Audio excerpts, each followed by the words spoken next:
What a week it's been for you, Lucy. On Sunday, you were named the FAI Women's Under-19 International Player of the Year. How does that feel? Oh, it feels amazing. Like, it was just a big surprise. Like, we were told in February about the nomination, so it was me, Farley, and Alex Kavanagh, and then there was the awards just last week. So it all just went so quickly. From the time you were nominated until Sunday, how was that? Oh, it was just like, it was lovely to hear that kind of thing, because the manager picked the three nominees, and I was picked last year as well.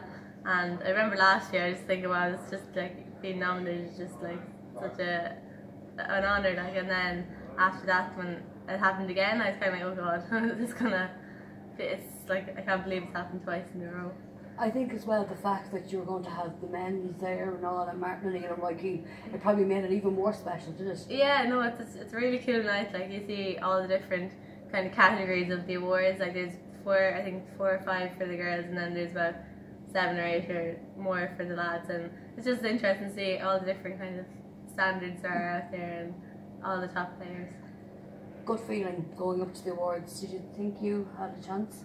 I was kind of, I don't know, after being nominated last year, I kind of said, oh, maybe there's a chance. Like, last year I didn't really expect it at all, because I knew the two girls were older kind of, and then the two girls this year are younger than me, so I was kind of like, oh, they have next year. So I don't know, I was kind of a bit more hopeful than I was last year, but still surprised. Were you able to mix? Did you meet many of the stars up there? Not really. See, we kind of stuck to ourselves, because like, I knew all the girls because we played together and stuff, so we kind of stuck together. And then afterwards there was a bit of mixing, but I think the lads kind of headed off straight away. They didn't really want to hang around. Has it sunk in? You've had lots of messages online congratulating you, but has it sunk in?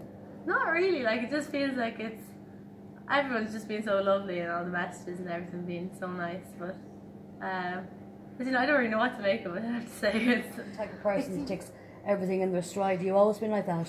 Yeah, well, I kind of think like these things, when they happen it's great, but like when they're not happening, it's like you're just playing your football, and that's the way it is. Kind of like when these things come along, it's obviously like you're not going to just take it on the chin or anything. Like, it's a huge deal, but it's lovely to be kind of in the situation. So who or what inspired you to play soccer? I don't really know. I started playing when we used to live in Turkey, and I started playing with the boys team on the Saturday afternoon, because my brothers were down there, and I had a great time with that, because it was nice and relaxed and stuff. And then we came back to Ireland, and I played with Mullingar Athletic, and like, that was just, there was a great bunch of girls there, and our manager and everyone got on great, and we used to win loads with that team. And then we went down to the Gaynor Cup, which is like every county nearly has a team, and then I got a message from Jason Carey, and he asked me if I wanted to come up and play for Peamount, and then I kind of thought, well, this could kind of go somewhere then, so we moved up. Peamount are one of the top ladies soccer teams. Yes, they are at the moment. Well, a few years ago they would have been like the top team, and would have been playing Champions League and all the rest, and then there was a bit of a I don't know what you call it, like a setback, I suppose, because Eileen Gleeson left with the majority of the team to move to UCD, and we were kind of starting from scratch again with younger players and stuff. And like, this kind of the 3rd or 4th year that it's been younger players kind of at the fore. But like, the last year was a successful enough year, even though we didn't win. We'd like made huge strides compared to the other years. What's it like playing for your country? Oh, there's no words to describe it. Like, as in, I've obviously, like, since under-19's finished, I haven't been in at all, but like, I've been playing like under-15 up to under-19, and just every time you put on the jersey, it's just, I get a bit emotional, and like when you hear the national anthem and stuff, like, it's just, you don't kind of expect it, and then suddenly it hits you. Like, it's tough, because like, you're in there with the top players, and you're not always going to get your starting place. Like, it's like, you'd be fighting for a position, and once you get it, it's just the best feeling in the world. When you go into international camp, what's it like? It's always been a nice group of girls, and even though you're fighting for a place in the squad and a place in the thing, everyone gets on really well.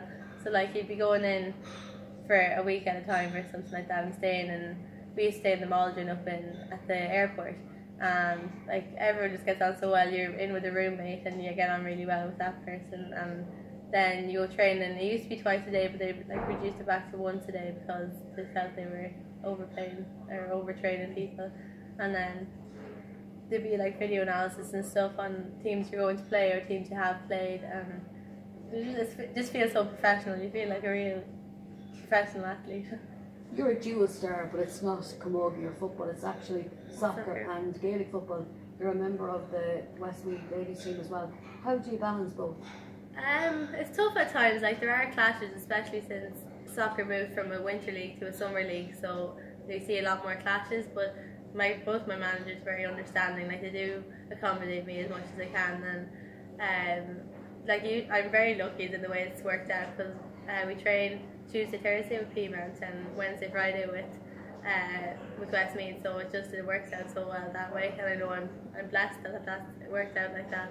But even sometimes there are clashes, and it's hard to make that decision which one to go with, but it's just kind of on the day which one seems like the more important one, or the one they're going to need you more for.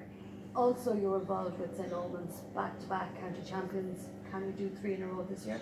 Yeah, well, that's what the aim is, obviously, but it'll be tough now. We've lost a few players, like Rebecca Dunn's moved to Glasgow, so she's obviously a huge loss for us, and then a few girls retired and that kind of thing. But like, obviously we're going to push on again. There's huge competition this year with the likes of the Downs coming up. Like, they're very strong teams, like lots of young players and stuff. I think it'll be really good. It'll be a really good championship this year. The young girls starting off either soccer or Gaelic football, what advice would you give to them?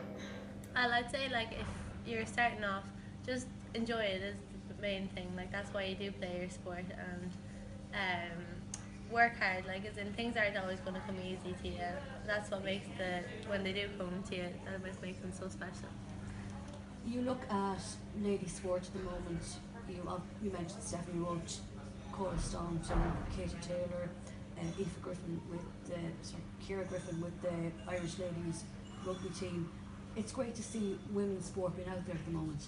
Oh, it's huge. Like, as in, you never would have seen this a couple of years ago. It's just women getting recognition for doing the exact same thing that the men are doing, like, and succeeding just as much. Like, those kind of women, they're inspirational. Kind of, they really are. They set a platform for the standard that women's sport has reached, like, all over the world.